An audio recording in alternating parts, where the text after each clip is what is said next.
నాతోటి SC ST న్యాయవాదులకు, అదేవిధంగా వివిధ దళిత గిరిజన సంఘాల పెద్దలకు, ఉద్యోగ సంఘాల నాయకులకు, విద్యార్థి సంఘాల నాయకులకు, ముఖ్యంగా తెలుగు రాష్ట్రాలైనటువంటి ఆంధ్రప్రదేశ్, తెలంగాణ రాష్ట్రాల్లో ఉన్నటువంటి ఎస్సీ ఎస్టీ సోదర సోదరులందరికీ కూడా జై భీమ్ తెలియజేస్తా ఉన్నా.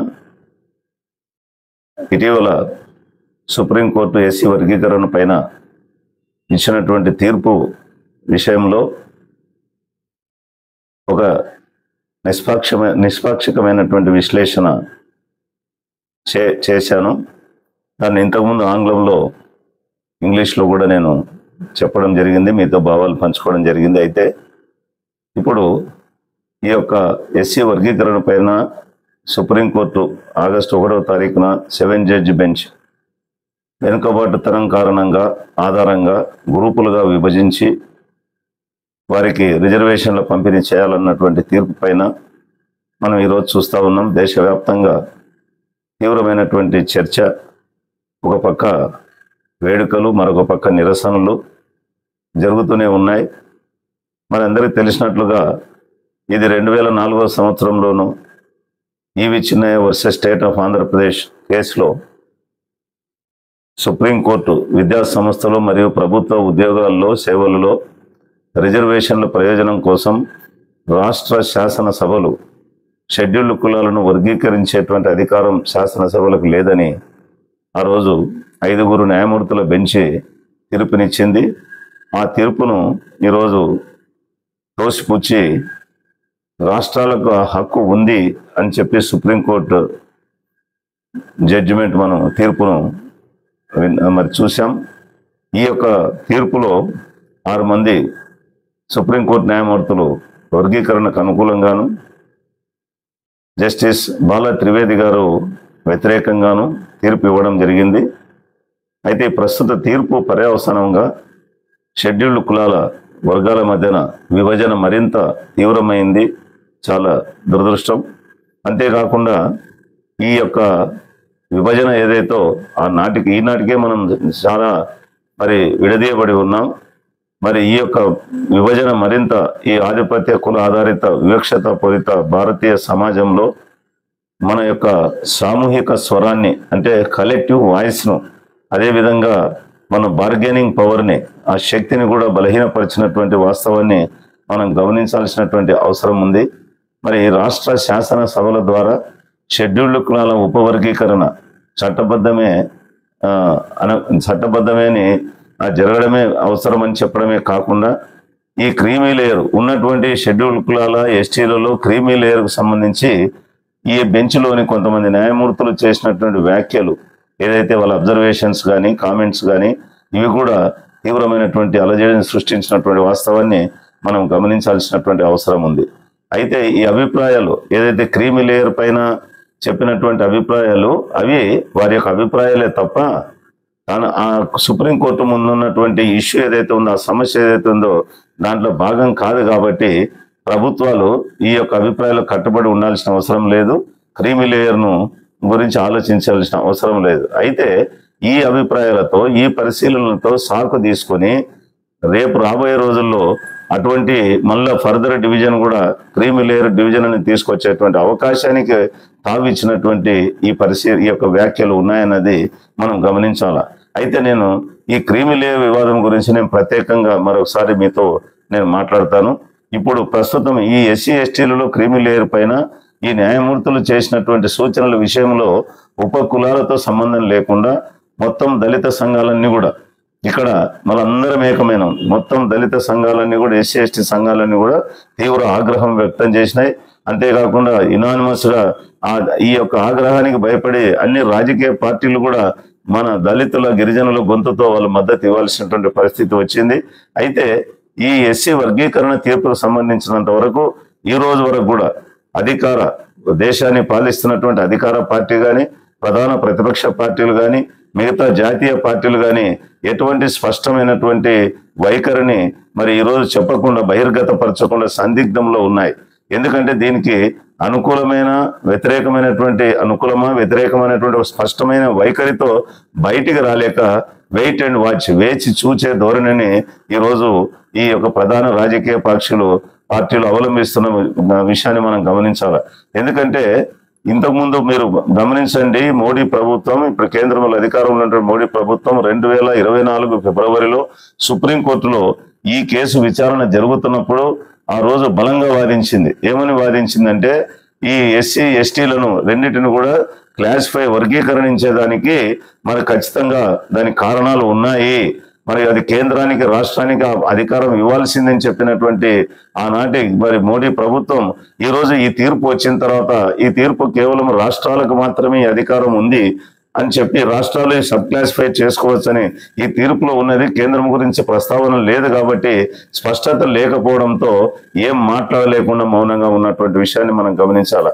అంతేకాకుండా ఇటీవలనే మరి కేంద్ర సామాజిక న్యాయ శాఖ మంత్రి వీరేంద్ర కుమార్ పత్రికల వారు అడిగినటువంటి అనేక సార్లు అడిగినారు, పలుమారు అడిగిన ఈ వర్గీకరణ తీర్పు పైన మీ స్పష్టమైనటువంటి విధానం ఏంటంటే ఆ మాటలు చెప్పకుండా తప్పించుకునేటువంటి పరిస్థితి, అంటే ఈ యొక్క సందిగ్ధత వైరుధ్యం స్పష్టంగా ఆ మాటల్లో కనపడతా ఉంది.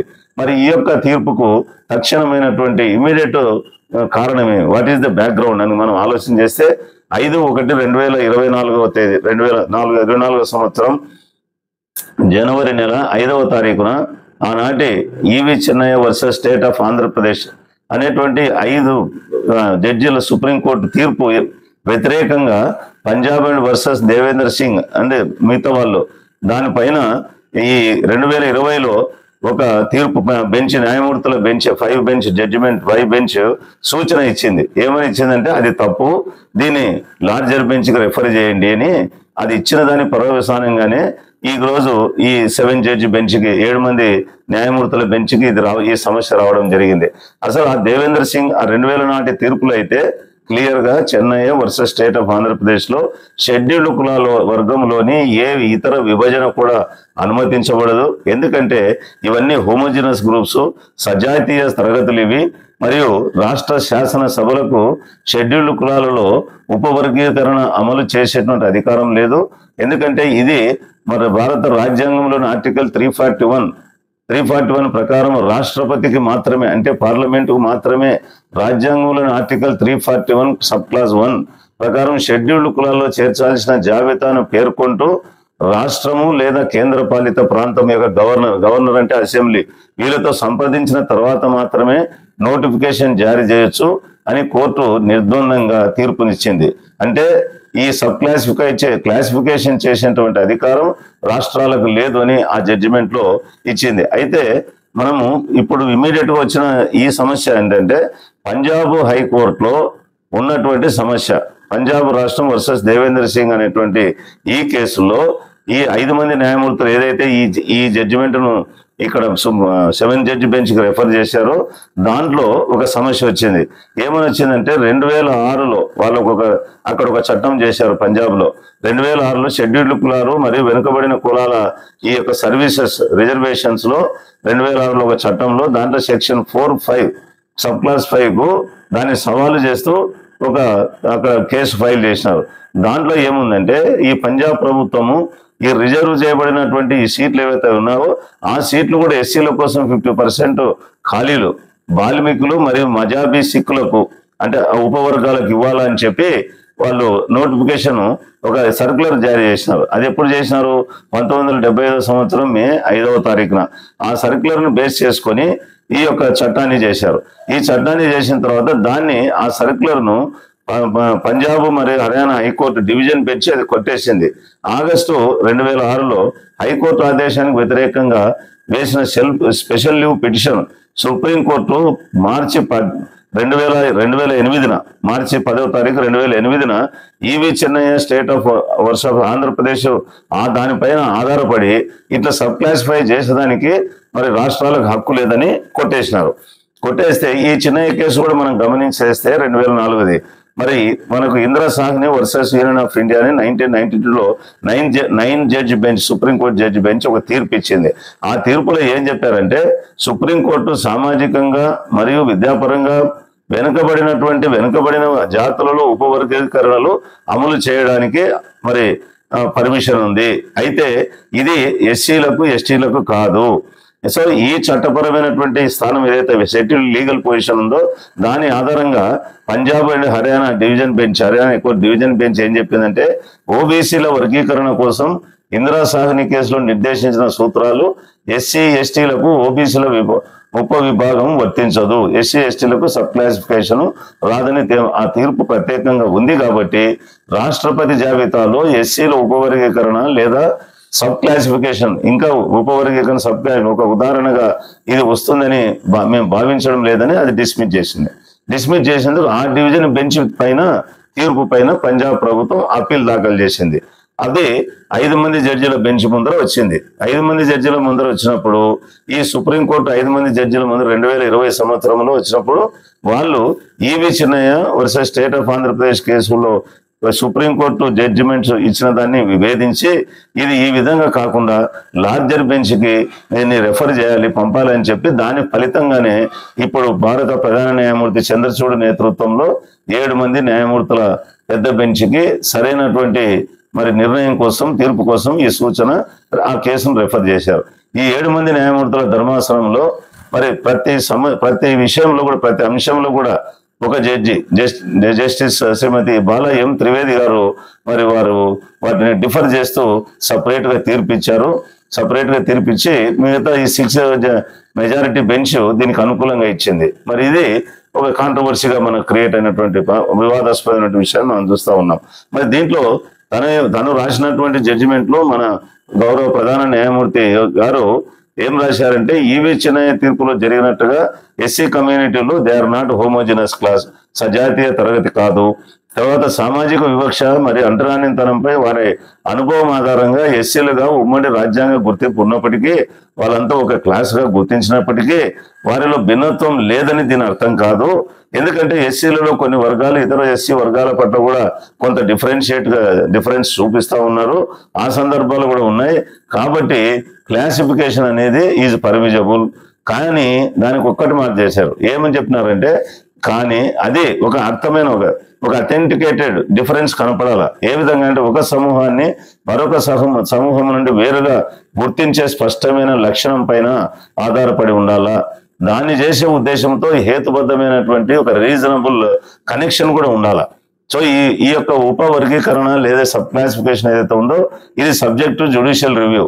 అంటే ఎంత ఈజీగా జరిగేదానికి కాదు, న్యాయ సమీక్షకు లోబడి ఉండాలా. అంతేకాకుండా ఎంపెరికల్ డేటా, స్పష్టమైనటువంటి అనుభవానిక డేటా ఉండాలా, అంటే వాళ్ళ సంఖ్య ఉండాలా. అది ఉపయోగించి రాష్ట్రం దాన్ని సపోర్ట్ చేసుకోగలగాలి.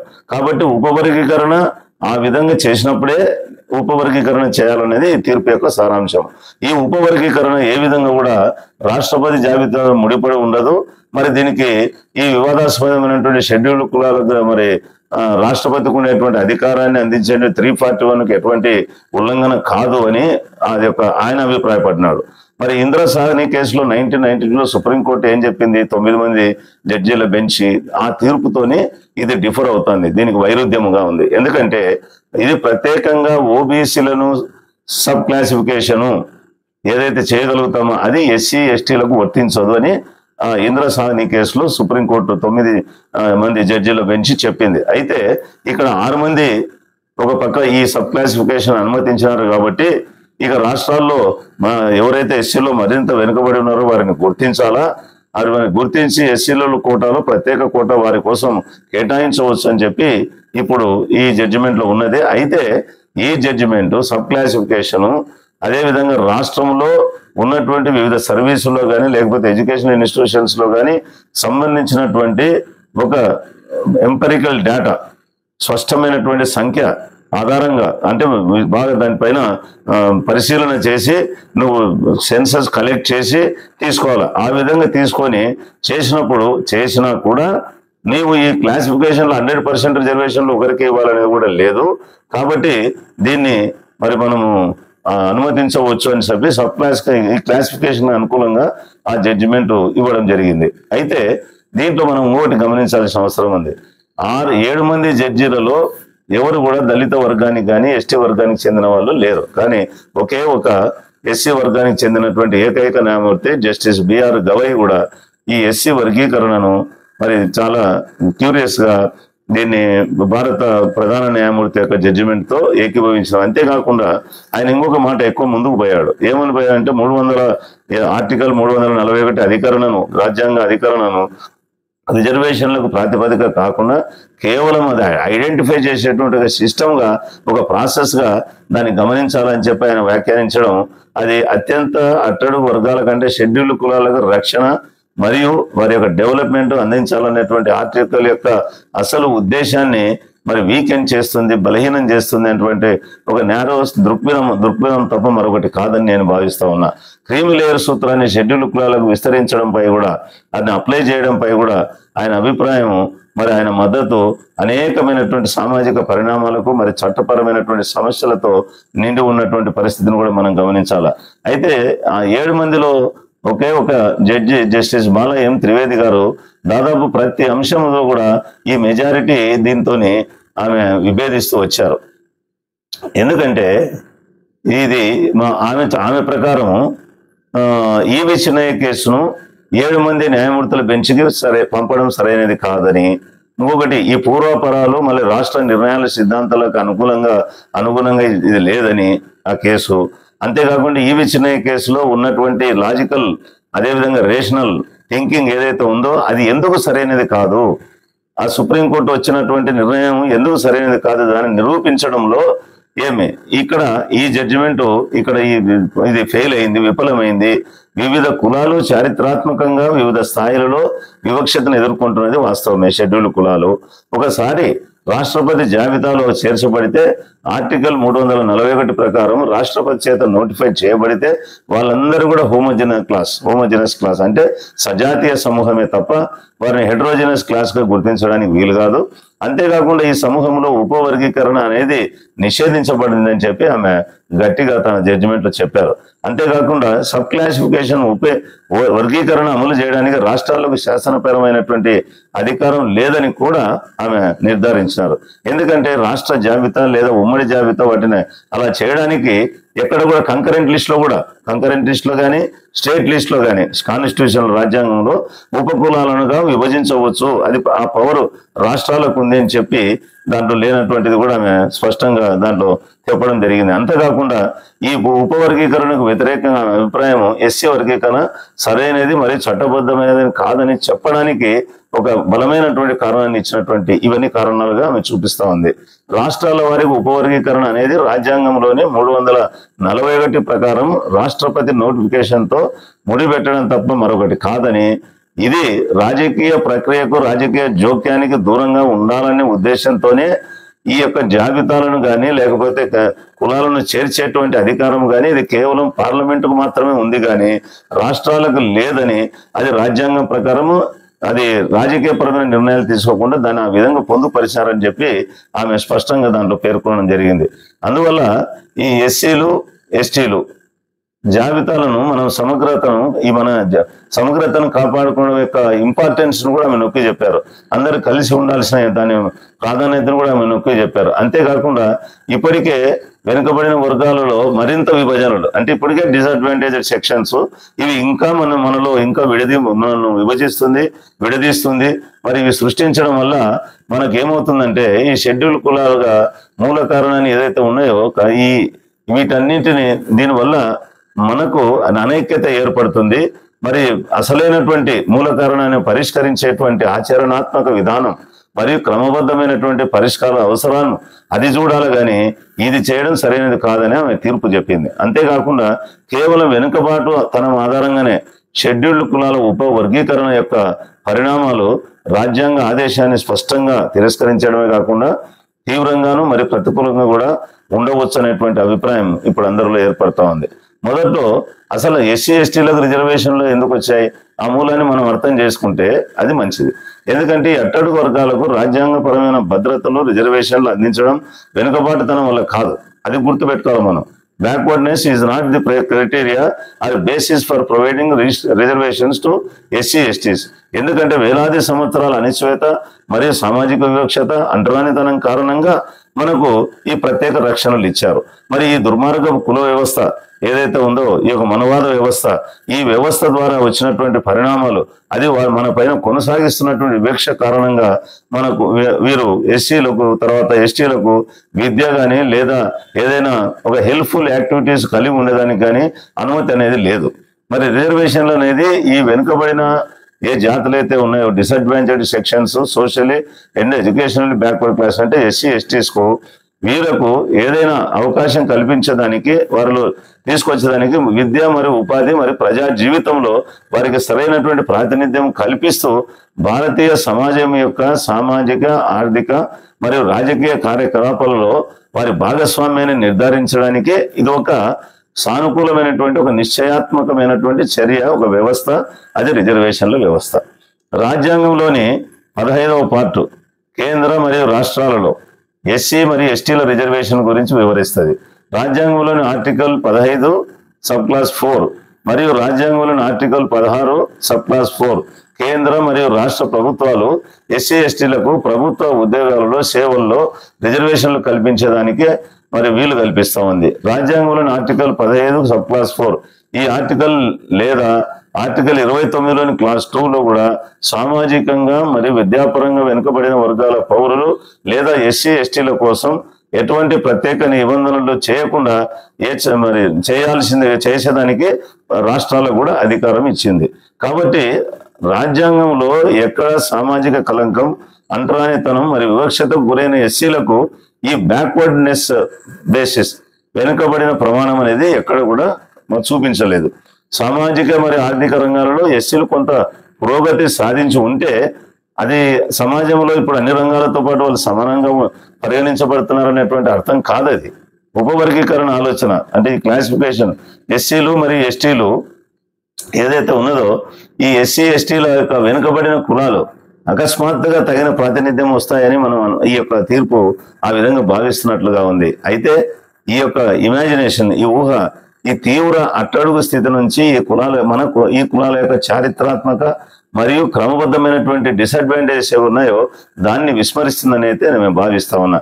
ఎందుకంటే ఎప్పుడైతే ఈ క్లాసిఫికేషన్ చేసి సబ్ క్లాసులు చేసి వాళ్ళకి కేటాయించిన రిజర్వ్డ్ సీట్లలో భర్తీ చేయడానికి చాలా కష్టపడాలి.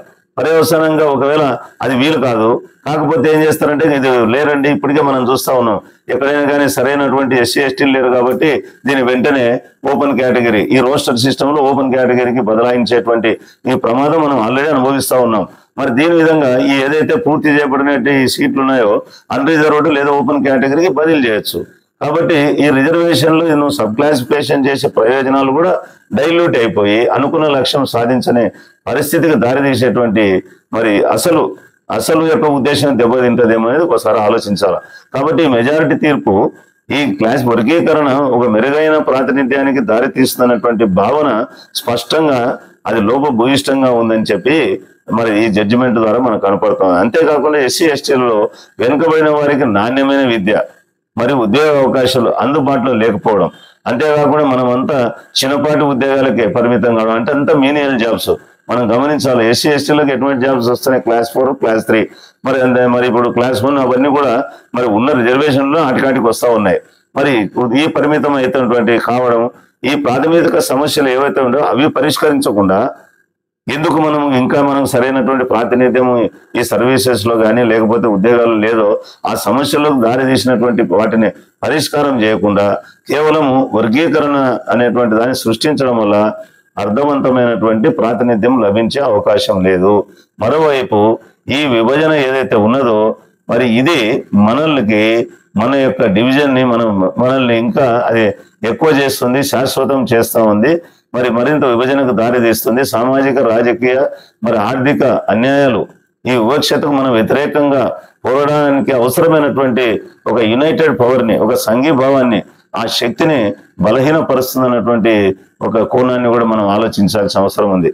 కాబట్టి ఎస్సీ ఎస్టీలలో నిజంగా ఎవరైతే వెనుకబడిన వర్గాల వారు క్రమబద్ధమైనటువంటి ప్రతికూలత ఉందో, డిసడ్వాంటేజెస్ ఉందో దాన్ని పరిష్కరించడానికి క్లాసిఫికేషన్, వర్గీకరణ ఒకటే ప్రత్యామ్నాయం కాదు.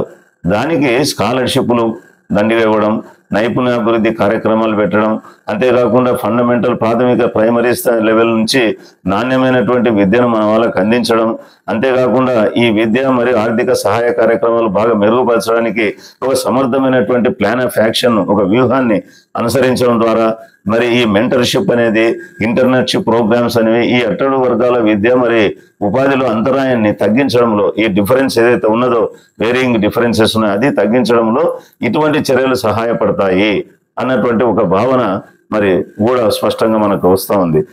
ఈ వివక్షత ఇప్పుడు మనకి ఏదైతే యాంటీ డిస్క్రిమినేషన్ చట్టాలు ఉన్నాయో, వివక్ష నిరోధక చట్టాలు అంటే SC/ST PO యాక్ట్ కానివ్వండి, PCR యాక్ట్ కానివ్వండి, మరి మిగతా ఏదైతే దీనికి సంబంధించిన యాక్ట్ వాటిని బలోపేతం చేయడం, అంతేకాకుండా వాటిని పటిష్టంగా అమలు చేయడం ద్వారా కూడా మరింత సమానమైనటువంటి ఈక్విటబుల్ అట్మాస్ఫియర్ ని నిర్ధారించడంలో ఇవి కూడా కీలక పాత్ర పోషిస్తాయని చెప్పి నేను భావిస్తా ఉన్నాను.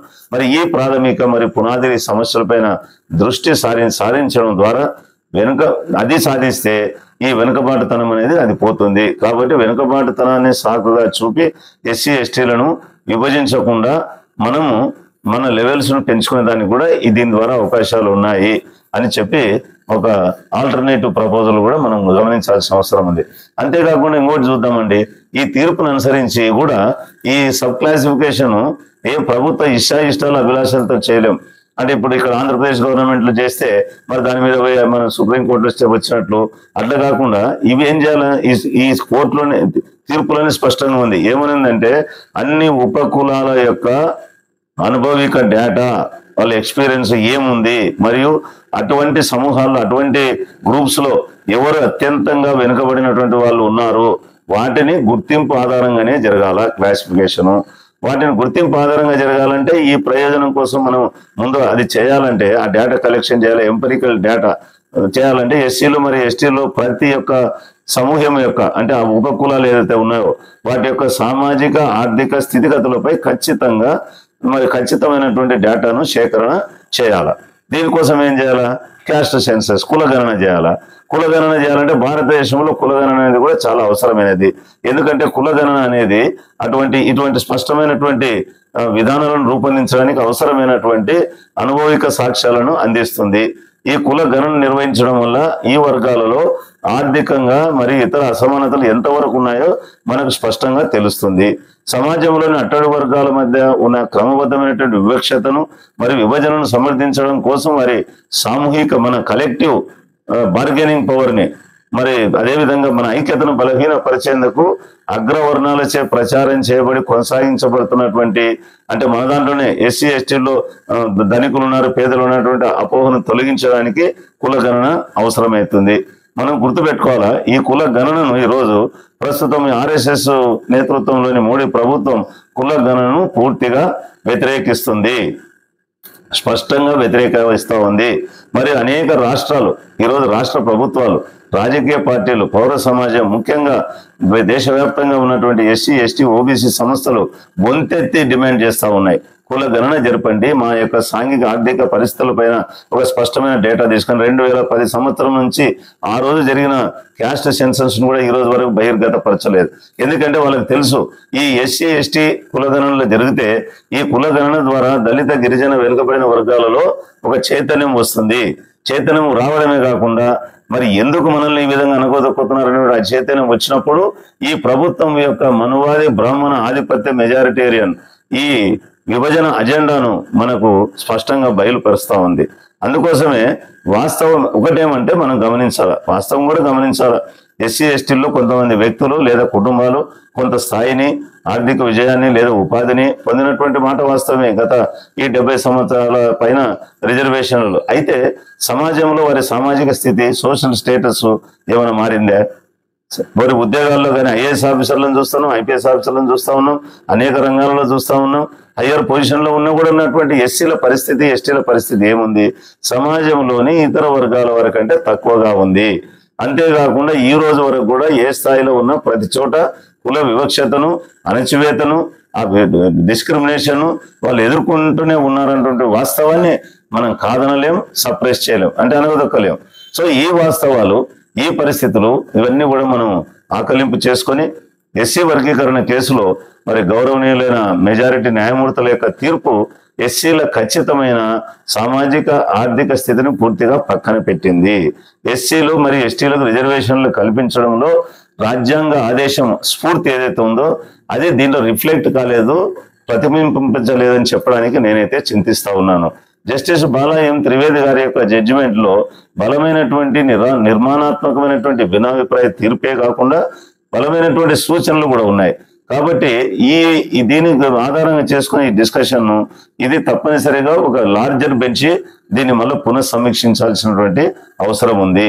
ఇటువంటి సమీక్ష పెండింగ్ లో ఉండగా నా యొక్క మనవి ఏంటంటే ఎస్సీ ఎస్టీ వర్గాల వారికి, ముఖ్యంగా మన ఆంధ్రప్రదేశ్ తెలంగాణలో ఉన్నటువంటి ప్రధాన కులాలైనటువంటి మాదిగ సోదరులకు నా విజ్ఞప్తి ఏంటంటే తాత్కాలిక భావోద్వేగాలకు లోను కాకుండా ఎస్సీ వర్గీకరణ తీర్పుకు అనుకూలంగా కానీ లేదా వ్యతిరేకంగా కానీ బహిర్గతంగా పోరాటం చేయకుండా మీ అంశాలకు మీ అభిప్రాయాలకు కట్టుబడి ఉంటూనే దాని పక్క న్యాయ పోరాటం చేస్తూనే మరి అందరం కలిసి ఉమ్మడి ప్రయోజనాల కోసం కలిసి ముందుకు కొనసాగాలని, ముందుకు పోవాలని, ఐక్యతను చూపించాలని నేను మీకు అందరికి కూడా విజ్ఞప్తి చేస్తా ఉన్నాను. ఎందుకంటే మనలో రోజు రోజుకు పెరుగుతున్నటువంటి విభజనను చూసి ఎంజాయ్ చేస్తున్నారు, ఉల్లాసంగా చూస్తూ ఆనందిస్తూ ఉన్నారు. ఈ మతోన్మాద ఆధిపత్య మెజారిటీ శక్తులు మనల్ని కుట్రలు చేసి దయచేసి దానికి ఆ కుట్రలకు మనం బాధితులుగా మారకూడదు. We should not become the victims of the communal hegemonic forces అనేది నేను కోరుతా ఉన్నా. ఈ అంతర్గత సంఘర్షణలో మనం నిమగ్నమై ఉండి మనం ఒకటి గమనించడంలే, మన సామాజిక ఆర్థిక పురోగతి నిరాకరించి మన రిజర్వేషన్లు పూర్తిగా తొలగించాలనేటువంటి ఏకైక లక్ష్యంతో అన్ని ప్రభుత్వ శాఖలను మరి సంస్థలను ప్రైవేటీకరణ చేస్తూ మనకు రావాల్సిన రిజర్వేషన్లు, ఉద్యోగ అవకాశాల కోటాను స్పీడ్ తొలగిస్తూ ఉన్నటువంటి వాస్తవాన్ని మనం మర్చిపోతా ఉన్నాం. నిన్న డైరెక్ట్ గా లేటరల్ ఎంట్రీ ద్వారా హయ్యర్ పొజిషన్ లో కూడా నోటిఫికేషన్ దాఖలు చేసి ఎస్సీ ఎస్టీ ఓబీసీలకు రిజర్వేషన్ లేనటువంటి పరిస్థితి మనం చూస్తా ఉన్నాం. దీనికి బదులు మనం ఏం చేయాలా? ఈ వాస్తవాలను మనం దృష్టిలో పెట్టుకొని ప్రైవేట్ రంగంలో రిజర్వేషన్ల కోసం మనం ఐక్యంగా పోరాడాలి. ఈ వాస్తవాన్ని మేల్కొల్పడానికి మరి బాబాసాహెబ్ అంబేద్కర్ ఇచ్చినటువంటి రాజ్యాంగం ఇచ్చినటువంటి ఈ మన యొక్క కలెక్టివ్ రైట్స్, సామూహిక హక్కులను, ఉమ్మడి హక్కులను కాపాడుకోవడానికి, ఐక్యంగా నిలబడడానికి మనువాద మతవాద కులోన్మాద శక్తులకు కుట్రలకు సమిదలై పరస్పర విభేదాలతో అనైక్యతకు లోనవుతున్నటువంటి మన దళిత, ముఖ్యంగా షెడ్యూల్డ్ కులాల వాళ్ళలో మేలుకొల్పు రావాలని మంచి స్పృహ కూడా మరి ప్రబలుతుందని నేను హృదయపూర్వకంగా ఆశిస్తూ సెలవు తీసుకుంటున్నాను. జై భీమ్, జై భారత్.